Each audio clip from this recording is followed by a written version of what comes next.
Parier sur le sport peut être rentable, mais seulement si tu évites certaines erreurs que font la majorité des parieurs. Que tu sois débutant ou que tu aies déjà un peu d'expérience, il y a des pièges classiques qui font perdre de l'argent à coup sûr. Dans cette vidéo, on passe en revue les erreurs les plus fréquentes à éviter absolument si tu veux progresser et garder le contrôle. Premier parier sans stratégie. C'est l'erreur numéro 1. Beaucoup parient au feeling en suivant leur instinct ou leurs émotions. Sauf que le hasard ne suffit pas.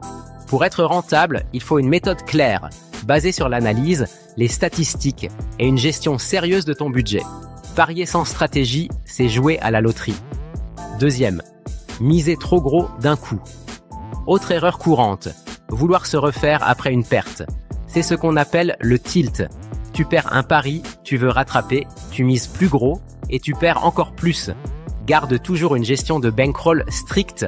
Il vaut mieux miser petit mais régulièrement que tout perdre en une journée. Troisième, suivre aveuglément les réseaux sociaux. Tu vois un pari gratuit avec des émojis feu partout et des promesses de code sûr. Méfie-toi. Beaucoup de pronostics partagés en ligne sont faits pour le buzz, pas pour le long terme. Prends le temps de vérifier les infos, croiser les sources et faire ta propre analyse. Quatrième, parier sur tous les sports, tous les jours.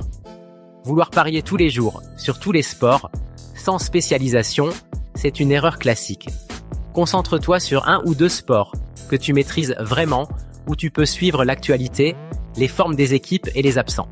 La spécialisation, c'est un vrai levier de réussite. Conclusion. Les paris sportifs, ce n'est pas que de la chance. C'est surtout de la discipline, de l'analyse et une bonne gestion. En évitant ces erreurs, tu vas déjà faire une énorme différence dans tes résultats. Et si tu veux aller plus loin, affiner ta méthode et progresser sérieusement, retrouve le lien en description pour accéder à plus de contenu et d'outils.